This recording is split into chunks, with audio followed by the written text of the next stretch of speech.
Hello Europe, welcome to episode 11 of the EFA Playbook. Chris Tebbutt alongside Matt Bressington. Of course, Matt, how are you?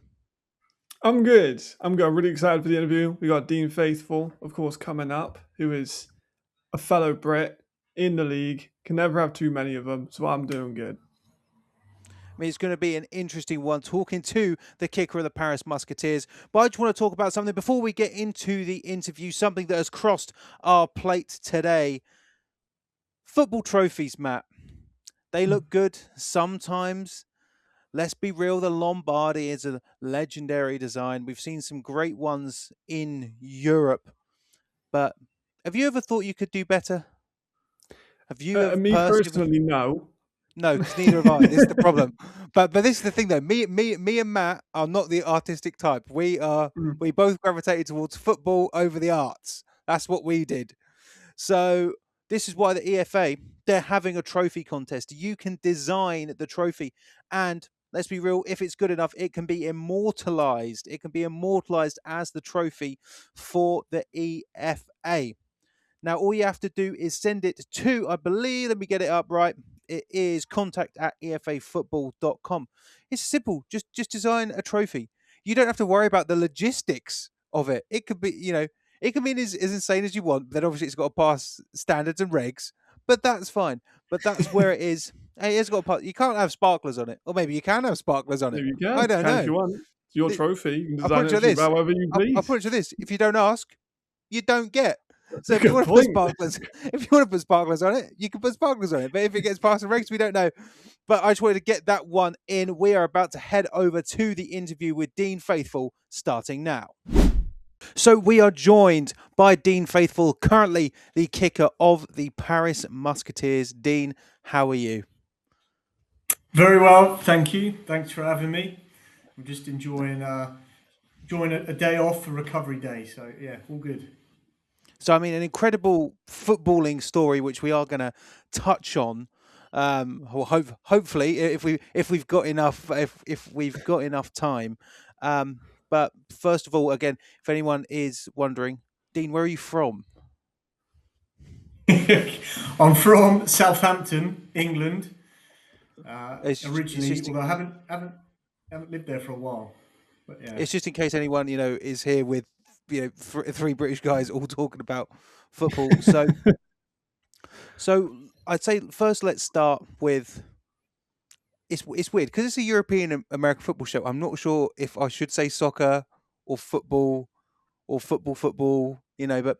But take us through your start in regular. Let's go with soccer.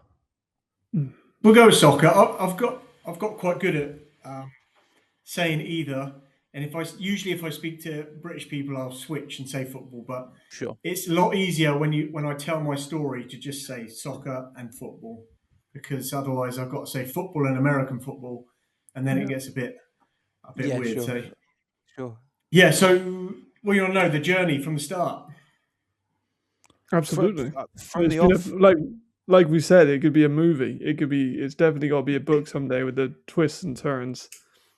I've been very lucky and grateful to just have the opportunities I've had, and obviously grew up just playing soccer. Grew up playing soccer and boxing when I was younger, and then never even thought about American football when I was, even in my 20s and younger. And so I went to Florida Tech originally. That was my first trip to the States, was to Florida Tech on a soccer scholarship. So I had 4 years there. And even there, so Florida Tech didn't have a football team at the time. They did once I left. So I never even really kind of paid attention to football during my college years, right? I was just like, oh yeah, watch the Super Bowl and what's this kind of crazy game that's on TV? And yes, when I was young, I never really kind of paid attention, and soccer was my sport. And so following that, I went and played about 8 years professionally and semi-professionally. So I was in Australia, Costa Rica, Belgium, Trinidad and Tobago. So a bit of a journeyman in the soccer world, and starting to be a bit of a journeyman in the American football world too. But yeah, I was lucky enough, got to play all around the world. into my 30s, and here's where it kind of gets interesting. The age thing comes up, and I love to talk about it. I don't like to talk about it because I feel like I'm still 20, but got into my 30s and was going to sort of retire. It was that sort of age, 33. I was going to grow up and settle down, and I did get a job as a project manager, but I had a wedding in Florida, so I went back and visited my old teammates and coaches, and so I went for a coffee with my coach, soccer coach, and while we were sat there, he got his phone out and just sort of giggled to himself, and he said, "Hey, Dino," he's like, "Do you want to be a kicker?" I was like, "What are you talking about?" And this is Robin Chan. He was head coach of the Florida Tech men's soccer team, and we sort of laughed about it. And I said, "What do you mean?" He said, "You'd be good. Like you got a hell of a strike. You can strike a ball. Like you're fit." I've got a coach that's looking for. So Florida Tech had a team then. They were looking for a kicker, and so I sort of said, "Well, sounds interesting," but I had a flight to England the next day, so I had to make a decision because he came back with another text and said, "Right, the coach will give you a tryout tomorrow. Are you in or out?" And I was like, "Coach, I've got a flight to Heathrow tomorrow." He said, "It's up to you." So I thought about it. I changed my flight. And then I was quite literally on YouTube the night before, how to kick an American football. No joke. Just looking at the techniques, thinking, I can figure this out. It's, kicking is kicking. And I went to the tryout the next day, and he kind of made me do some kickoffs first. And of course, I'd never seen a kickoff block and was just like, well, just kick it off that. And he ended up going about 60 yards back, and it kind of flew over his head. And he kind of like watched the ball, and he said, "You sure you've not done this before?" I said, "No, I'm just a soccer player." Anyway, I did a few more. And then we did field goals, which I was like, I don't know what's going. And so he was holding it for me. And I think the first one I missed by about 50 yards wide and hit a seagull or something. Like it was that far, that far wide. But then the next 5 were like bang through the middle. So he's like, "You got one of the strongest legs I've seen. Like, let's talk about this." And by the time we got back to his office, he'd offered me a scholarship to do my master's degree, go back to Florida Tech. And I thought, well, what a great opportunity. But I'd had my job in England. So I said, well, let me go home, figure this out, and speak to the family and see what I can do. Well, that was January 2020. And February 2020 is a memorable year because COVID, right? So I get home, this COVID thing happens, and the world shuts down. And so I was supposed to go out to Florida for spring and just train and learn, live hold and snap and hold and learn the rules, learn the game, right? He was like, "Come out to Florida, we'll teach you everything." Well, that didn't happen. So essentially I got 3 balls from Amazon. Looking back, they were probably terrible footballs. I just ordered, some American footballs. And I went out kicking every day on rugby fields in the south of England. Literally every day I went out and did a few kicks after work. I'd film myself, figure it out, and just watch NFL film, try and copy them, figure it out, and slowly got better and better. And was just waiting for them to say, "Right, you can travel," because we didn't know, right? We were all stuck in England. No one could travel. And it got to about May, and I remember, not a fun day for me because I got back from work and I had an email that essentially said that Florida Tech's football program was shut down, done. They were losing like $4 million a year, and really sorry, but anyone that had an offer, there's going to be no team next year. So I was like in tears. I've been training for like 4 months, like trying to figure this out, and was like, well, I guess that's the end of that opportunity. But I woke up the next day and sort of got back on the horse and just thought, well, keep training. I had a bunch of film kicking from like 60 yards, 70 yarders that I thought at the time was really cool. Now that I'm a bit more seasoned, like like it's not just cool to hit long field goals. Like you got to be good at all distances, right? And you just got to be consistent. But at the time, I was like posting 70-yarders, but that was what actually got me noticed. So I put on Twitter a bunch of stuff, and I put that I had 2 years eligibility I was in the portal, the transfer portal, and I had I think it was about 8 or 9 offers from different schools around the states and Georgia, Mississippi, like D2 schools. I only had D2 eligibility because I'd used up my clock, my eligibility in soccer. So a bunch of D2 schools, but some really good ones. There was some out in the Sunshine State Conference that were in Florida Tech's league, and then there was Colorado State Pueblo popped up, and I really liked the look of Colorado, and it just so happened I knew the men's soccer coach at Colorado State Pueblo, and he sort of said to me, "Dean, you'll love it. If you're going to pick somewhere, pick Colorado State." And they'd been national champions in 2014, and thought good history, good program. So yeah, ended up accepting to Colorado State Pueblo, and then I couldn't travel till August. They gave us the go ahead. Okay, if you have a student visa, you can travel. So yeah, I turned up in August for full camp, having never kicked a live rep in my life, never wore a helmet at this point. So I had to turn up to preseason camp and figure that all out. And so luckily that first year was a COVID year, so I got to learn that. I got to practice. We had internal games, so I got to play a few games, and yeah, so that year I just learnt the game and got good at what it actually means to be a kicker. Not just kicking balls on a rugby field. I actually figured out all the little details, and so yeah, that was kind of my pathway into football, and had 2 years there doing my master's degree. So yeah, crazy really how just kind of, obviously the soccer had helped me transition, but it was all kind of by accident. And then, but once I had that opportunity, it was like, that was all I focused on really. And I just thought, well, let's just give this a go and see where it can take me.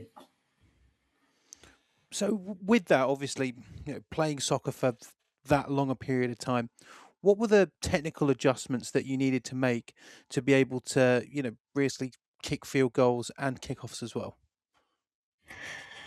Yeah, it's an interesting one. I say, and I've learned this through my coaching too, is that having played soccer definitely helps you be a good kicker, but just because you played soccer doesn't make you a good kicker, right? Like having that foundation is very helpful, and having that leg swing, that natural leg swing.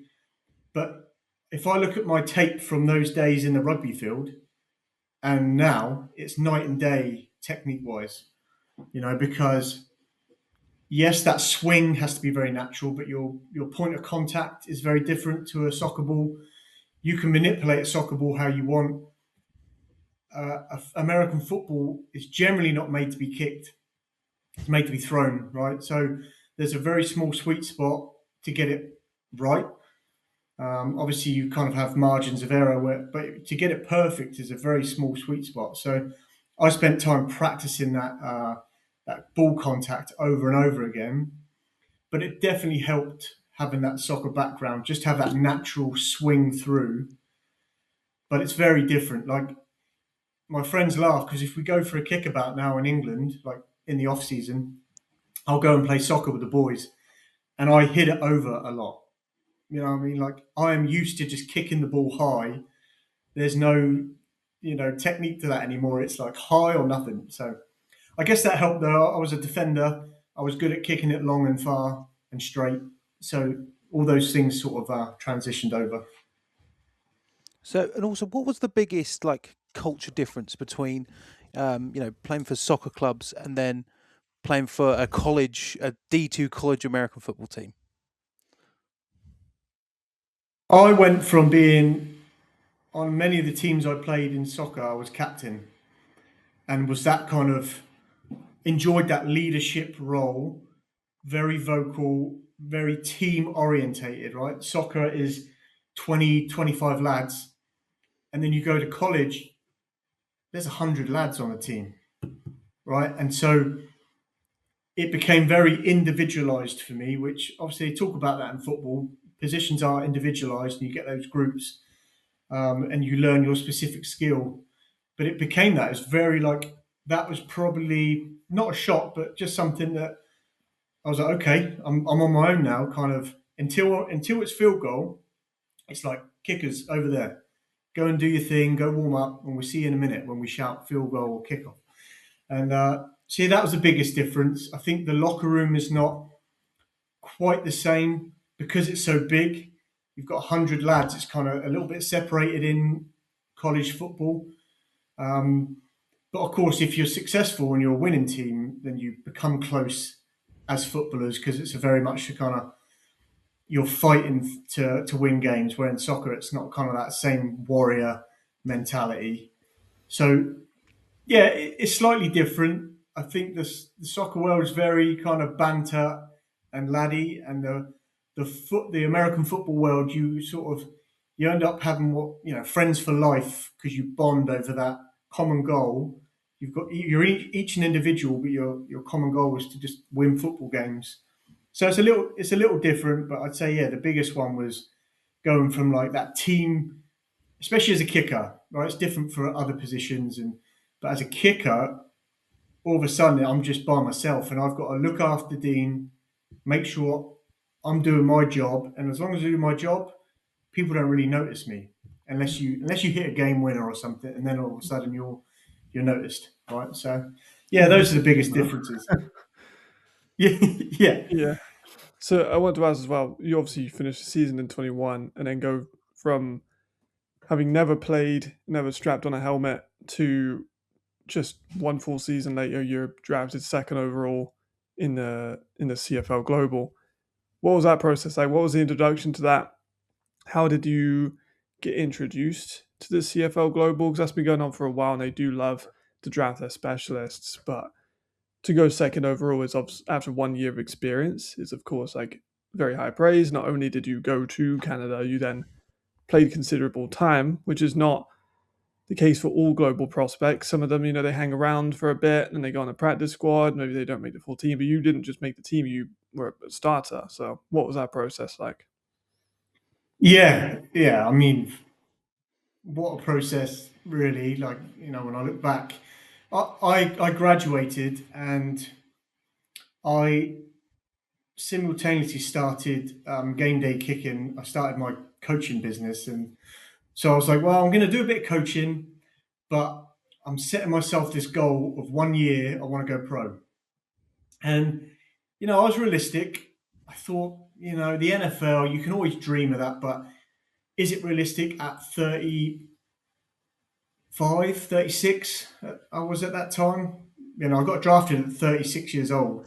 I was the oldest player to be drafted ever in the CFL, and it's like, so the NFL was, of course, I had it on my vision board as a goal, but I thought, maybe realistically, the CFL and some of these other leagues could be a more realistic target. And so I knew about, I'd got an agent because I'd been around a few kicking camps and showcases, and you learn, people say, hey, this guy's a good agent, and so I've managed to acquire an agent, which wasn't easy at 36 because most people are like, what do you mean you're playing football at 36 and you want to go pro? People were just like mind blown by it. But so I had to find an agent that was like, yeah, we love your story.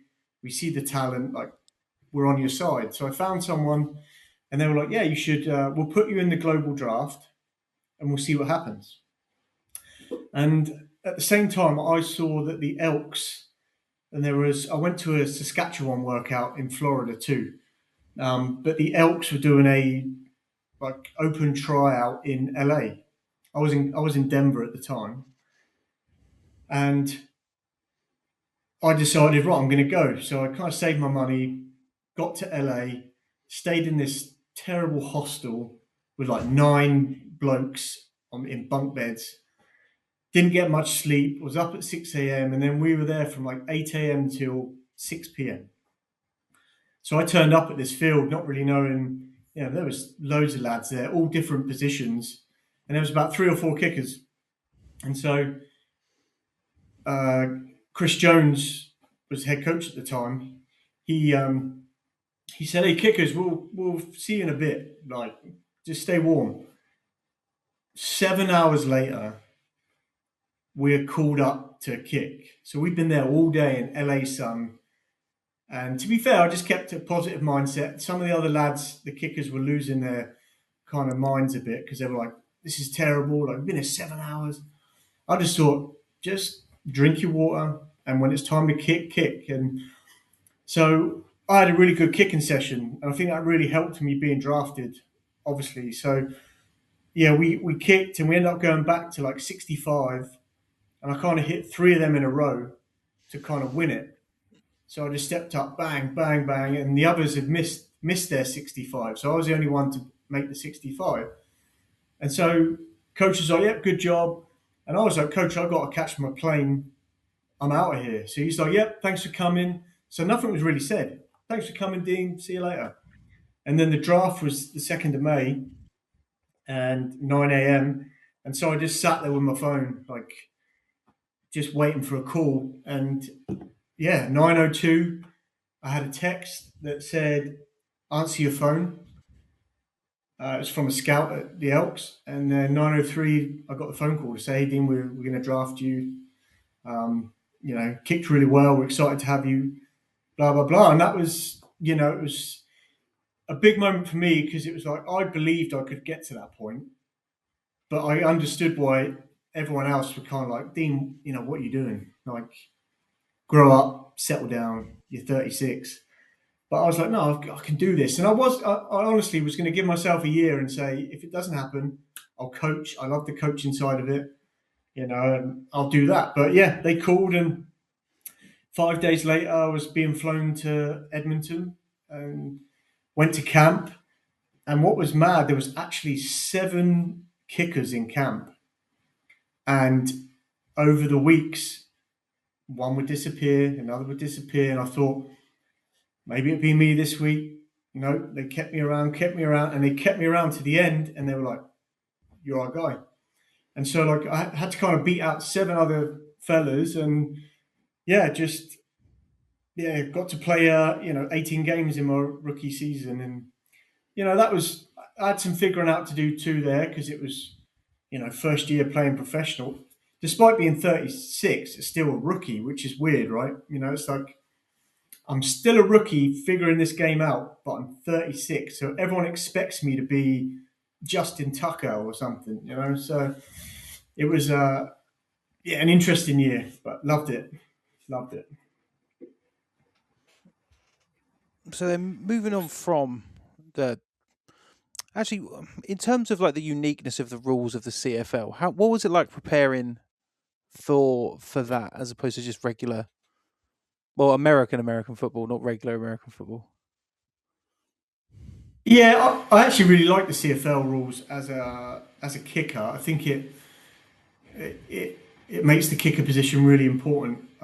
Bigger field, so your kickoffs very rarely is there touchbacks. There's not fair catches, so your kickoffs have to be high and long and accurate. And then obviously the posts are at the front of the end zone, so you've got a 20-yard end zone. And so the difference is, all right, if you're on a long field goal, if you're on a 50-yarder, if you miss and it lands in the end zone, they're going to return it. It's not just a missed field goal. It's like there's a returner waiting for it, and then he's running at you and your field goal unit, who aren't the most athletic guys. And so it's a dangerous scenario if you miss. So it puts that extra pressure. So those are 2 main things, but nothing else really changed. The lads, a lot of the kickers use blocks, like the high school blocks. You can have like a 1/2 inch and a 1 inch. And I mean, I turned up and I'm like, why are they using blocks? But in the CFL, you can use kicking blocks. And maybe I should have not been so proud. But that first year, I kicked off the ground because I was like, I'm not kicking off a block. And by my second year on the practice squad, I was actually practicing with a block because the coach was like, "Dean, you should, it makes it easier, use a block." And so I sort of got over my pride and was like, okay, I'll try using a block. I didn't love it, and obviously now I don't use one. But yeah, those are the big differences to the American game. Um, so yeah, it's good for kickers, I think. Although they're talking about changing the posts, they're putting them like the NFL now and the CFL next year or the year after, I believe. How do you feel about the different kickoff system in Europe as well? Obviously, the NFL's adopted it a couple of years ago. We've had it in Europe for about what 4 years. 4 years, I want to say. Do you think that's better for kickers, or do you think that's maybe slightly harder to have the players like 5 yards away from each other in the start of the kickoff?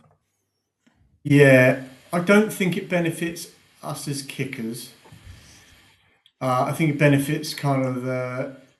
I'm guessing it's for to decrease injuries and stuff like that but it's easy. It's probably easier for me with this new system because I haven't got to kick it 80 yards with 4.2 seconds hang because it doesn't matter, right? The hang time, you can only move when they catch it.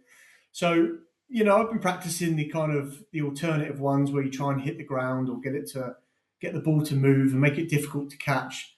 So yeah, that's interesting for me, but it's new. It's definitely new because even when I was in college, it was all about kick it long and high. But again, my soccer skills definitely help me because I can just manipulate the ball. If they want me to kick it low, if they want me to hit the ground, I can kind of figure that out. So it's fun. It's fun from that side of it, but actually, you don't need to be an amazing kickoff guy anymore. In the NFL, our league, you just have to be pretty accurate and just consistent. Don't kick it out of bounds. Then with that also stint playing arena football for 40 Oh hours. yeah, forgot about that. Yeah. It's for me. For me, it's just like it seems like you've sort of played all sort of variations of American football. So I mean, within that, like the obviously very, very, very, very different to standard American football. What was the transition like into that? Yeah, I loved arena football, to be honest. That was such a fun season because the game's so quick. You got to be part of the action. Like kickoffs are fun because it's about the field's about 58 yards from like post to post. But then you got to think the posts have risen up, so it's probably like a 60 something yard kickoff, 60-yard kickoff. And if you hit it through the post, you get 2 points on kickoff. They call it, a deuce. A deuce. I nearly said a rouge then, but that's a CFL. They call it a deuce for two. And so I got to hit a bunch of them in the arena football, which I loved because I just got to smash the ball far and straight, score points, and then if you miss, it hits the back nets and it's live. So a couple of times it would hit the post and it'd be live, and then I had to make a tackle. So then I enjoyed that because I enjoy that side of it too. I like to think I'm not just kind of a kicker who, avoids the action. Like I'm 6'2", 220. Like I want to, if I need to, I want to like put my body there a little bit. I want to. So I got to do a few tackles, albeit terrible technique. But loved that part of it. And then obviously the posts are 9 foot as opposed to 18 point something in our leagues. So yeah, you really have to just be accurate. But then you're really hitting 30 to 50-yard maximum field goals. But I think the biggest thing is you turn up and there's no dedicated snapper and holder. So it's like somebody just does that job. And so you're dealing with kind of like everything's a bit, it's not done as it should be because it's just like, just snap it, hold it, kick it. And so like I spent a lot of time working with snappers, my snapper and holder, just saying, look, let's just practice that. So in the hotel, we practice it on the, on the landings or on the corridors, just practicing holding and snapping. So that was a bit different for me. So yeah, just a good experience to be honest. Loved it. Just a fast game, makes you be accurate. So yeah, I love that, and you're right. I've just realised like how many different versions of the game I've played. Like, Yeah. college, CFL, arena, and now in Europe. So it's yeah, very lucky. I should be a good coach one day, maybe. Absolutely. Well, I mean, like the thing I find funny is while I'm looking at the schedule now, you play obviously Frankfurt week 1, which is we've talked a lot about the quarterback battle with Garbers and Edwards. But my thing I'm kind of looking into now is that the Galaxy won that last game. They won the first game on a game-winning field goal with Rimler, who is arguably the best kicker in the league. And now you've come into the EFA. So we got a kicking battle as well as we got a quarterback battle. So between two potentially the best kickers in the league, which I find exciting. His long is 60. Do you think you can hit a 60-yard field goal like this season? I've got the ability. I've got the ability. So if they let me do it, I'd love to do it. I'd love to break his record. Have you met with Del Rio too much? I know he's a busy man, but Yeah. We've had some good chats, and we've done a bunch of situations in practice. Game winners and hurry up field goals, and and we've made them all and done well. So I think he's happy with what he's seeing. I'm trying to show him. Look, we've got in the kicking game. Hopefully, I can be a weapon. Like I want to contribute. I'm not just here to take kickoffs. Let me contribute, and let's put some points on the board. And so yeah, he's a good guy. He's been nothing but nice to me and smiling. I did ask him. I said, are you a head coach that hates kickers? Because some head coaches just hate kickers. They just like. But he's like, nah, love it. You make field goals, we're gonna love you. So he's been really cool. But yeah, I know me and Rimler have spoken. We've not met yet, but we've spoken over Instagram over the years, just because we've always followed each other, and we talked about meeting up in Germany before to kick together and train together. And this was before I had any idea of playing in Europe, and so it's quite funny that now I get to kind of play against him, and looking forward to meeting him in person. I'm sure it's going to be like a fun day for both of us just to go out and do our thing, because he's a great kicker too. So when it comes to the EFA, obviously spoken about sort of the processes of getting to each league that you've been a part of.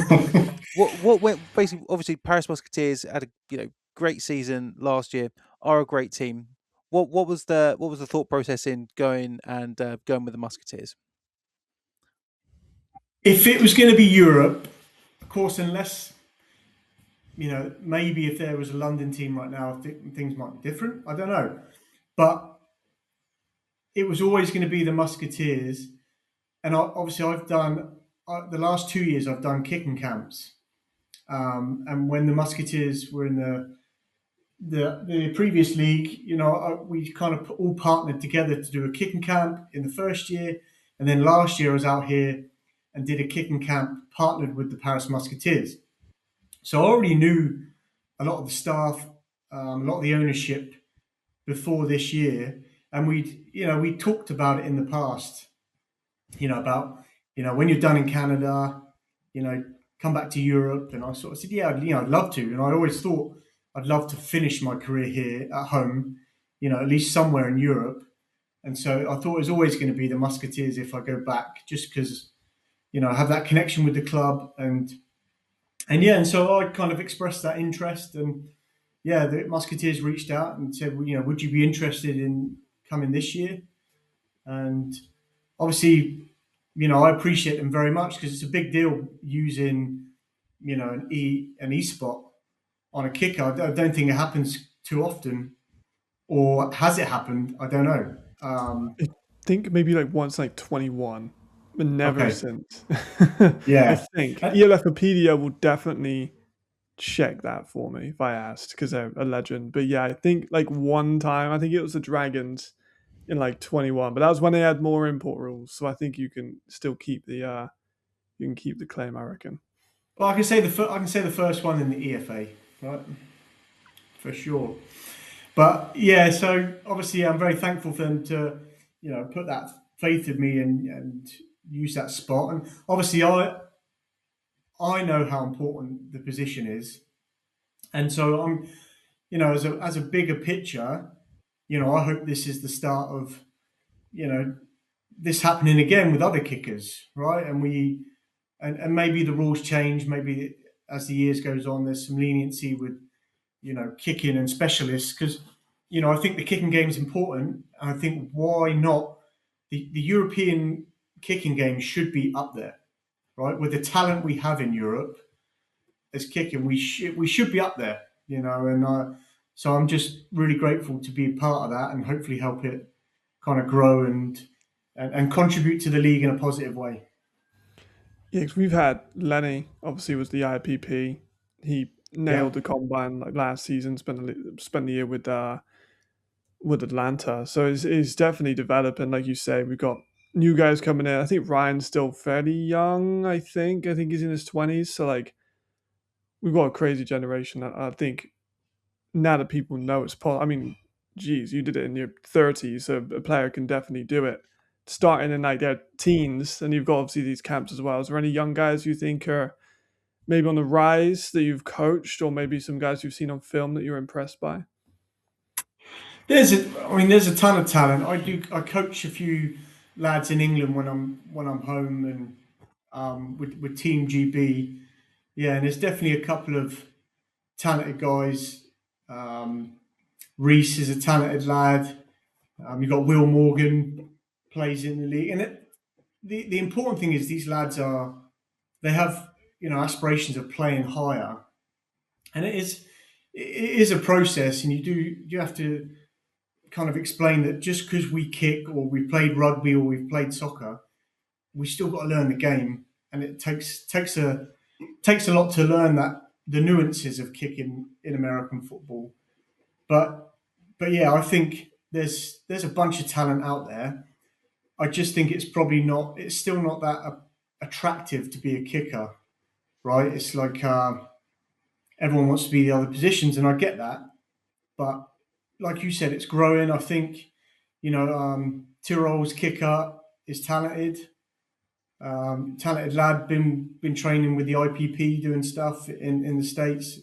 Yeah, and you've got Ryan and Lenny. There's a bunch of good kickers out there in Europe. So yeah, it's nice. It's nice to see. I hope, for me, I hope the league keeps wanting to improve in that field, because it only makes the game better, right? If we can be good in all positions, what a great product we have in Europe.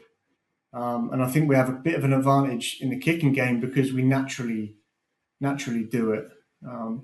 There just needs to be those opportunities. Obviously, there's no like direct pathway out of Britain yet, because of the import rules, and so it's tough for people, right? It's even the lads don't even know about how do I get to the global draft in Canada, and that's not easy. That's just kind of like, you have to be known, you have to have some experience. You send your stuff to the CFL, they kind of review it and they put you in the draft or they don't. It's so I think hopefully there'll be some clearer pathways in the future. So with that, Dean, as we sort of wind down here, obviously, Yeah, the journey has been mad. Let's be real. The journey, the story is genuinely amazing.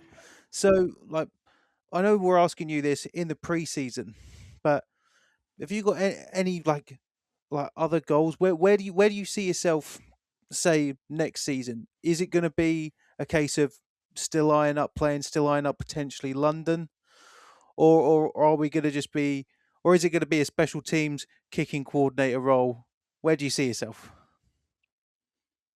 I want to. Obviously, I haven't been in this game 20 years, right? And I think, if anything, that goes back to kind of the point with the younger guys. If anything, if you're an 18-year-old, you can look at me and say, man, I could have 20 years playing in this sport. And hopefully I can inspire some of those lads to do that. It doesn't have to be a short career, especially as a kicker. And so for me, I just want to keep playing. I'm fit, healthy. I've always looked after my body. think that's really helped. And so, as much as age on paper, it does matter. It is a factor. But for me, I feel, until the time I can't kick a 60-yarder, my leg starts to go, then maybe I'll think about not playing.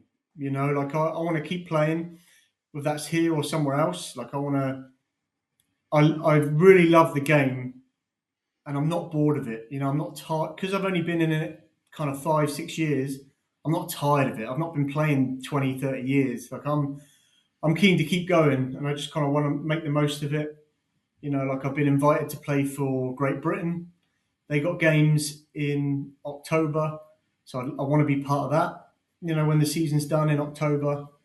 Yeah, so for me, I just want to keep playing. I think there'll be a day either the phone stops ringing or something just tells me that's it, and then I'd love to keep coaching because that's brought me a lot of joy to just the amount of English kickers I've worked with, Scottish, Irish. I've got lads, I do online coaching with guys from France, Australia, Brazil, but lads across the world that I've been lucky enough to pass on what I've learned. So I think I'd love to do that. And whether that's just through game day kicking or whether I join a team in kind of special teams form, I don't know yet. But I'd love to coach once I'm done. But I'm not done yet. I've got a few years left, unless the wife tells me otherwise. Yeah, which could happen. So I'd say just again, I tried to set that up as the last question. Is as someone who is older in the league and still performing at a high level, what is the recovery process like? What are you doing? What are you doing to be such an ageless wonder? Yeah, I don't know. I do know. I don't drink. It's been a few years. I just before I got drafted, I stopped drinking completely, and I sort of kept that up. I got drafted and thought, well, now I'm I'm at the CFL. I don't need a drink, so I just kind of kept that up. I think that's really helpful. And then I spend doing something every day to keep my legs good, to recover. I'm in the gym today. Like today, I had a massage. Tomorrow I'll be at the chiropractor, and so the Musketeers have all these, available to me, and I use them all. I'll be in the ice bath. I'd be in an ice bath every day if I could, but I do as much as I can throughout the week. But yeah, it's just about managing my body. I eat well. I don't eat out. I cook everything. It sounds boring, and it is. I'm a boring human being sometimes, but I just focus on my football. And in the off season, I'll have fun and I'll relax a bit. But all the time we're in camp and in season, I'm constantly stretching, constantly eating well. I think that just helps. Yeah, I'm lucky. I'm lucky too. Like some people's legs just go at a certain age. Like I'm lucky. I still have that power. And I hope that just continues for a little while longer. If it helps, I'm like the most boring man in season ever. I will sit down, I will watch every single game. No one will talk to me. And I'm just hyper focused. Yeah. Don't feel too bad about that one. My like just before the off season, when all the players start getting signed and I gotta get into the tape and rewrite evaluations, it's hideously boring for anyone that doesn't love scouting. So I think you've got to be passionate about it to keep going. So definitely, Yeah. I'm with you on that one for sure. And I'll relax a bit. Like my family are coming over, and that's honestly was a big tick for me to come back to Europe and play for the Musketeers. Was like I've been away so long from family. My mum's never seen me play. My dad came to Canada. My brother came to Canada. Some of my good friends came, but my mum's never seen me play. And so now they're coming to the first home game against Prague. And so that's going to be a massive, proud moment for me, right? It's like, it's bigger than myself. It's bigger than football that I can give my mum this experience. She can see finally what Dean's been doing since 2020. Like she sees videos, but she's like, now she can come experience it and be in Paris, and so that's exciting too. And I think the league is trying to, push that too. It's like it's bigger than football. It's like the whole experience, fan experience, and getting people to love the game. And so yeah, I'm excited for that. And so I'll relax a bit when they come. I'll make sure I'm not too boring, but as long as I'm doing the right thing at practice, I'll get to have some fun with the family in Paris too. So that'll be good. But with that, Dean, I'll ask Matt. You got anything? I mean, you were going to ask him, so I cut you off when we got into the. Oh, yes. Just before we started recording, I cut you Yes, off. yes. Done the thing you were going to do. So this is the bit you're going to cut out. Oh no. Yeah, this is the clip. He sussed us out. So heard a story and doing some research about you having a copy of American Football for Dummies with an attempt to try and teach you the game. How true is that story? It's true. So when I got offered my scholarship to go to college, my mum bought me the book as a bit of a joke because I didn't know the game. So I had this American Footballs for Dummy book, and I must admit I read a lot of it in the beginning, but I brought it over with me to. What was funny, I brought it over with me to America, and then one summer I went and trained in Alabama. There's always a bunch of like NFL free agent kickers. They train in Birmingham, Alabama, just a nice little spot, or San Diego, kind of two little hot spots for kickers. So I ended up in Alabama, and we were staying in this like shared house, and I brought the book with me. And obviously I was reading it like page by page, learning about the different positions, and I found it interesting. But it was a bit of a joke, and I thought I'll bring it with me for a joke because maybe one day, someone will want to talk about it and take a picture with it or something. But what was funny is I was out kicking, and Jake Julian, who was the punter at the Edmonton Elks when I was there, played at Eastern Michigan. He was with the Tampa Bay Bucks for a bit. I think he's going back to the Elks this year. Very good friend of mine now. Went to his wedding. But he was my holder. He ended up being my holder for Edmonton for like 4 years later. But at the time in Alabama, he turned up to train, and they said, "Oh yeah, you can stay in this room," which is the room I was in. And he walked in and saw this Football for Dummies book. And I remember him telling me, 4 years later at the Elks, he was like, I remember walking in that room and thinking, like, where have I turned up to? Like, what am I doing here?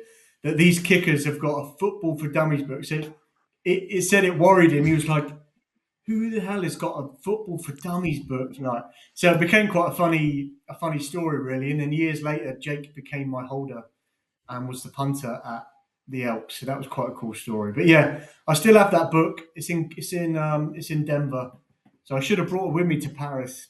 But that's a great advertisement because you read the book and went to the CFL, so I feel like they should be paying you royalties for that, right? It was all because of that book. It said you have to kick it through them yellow things.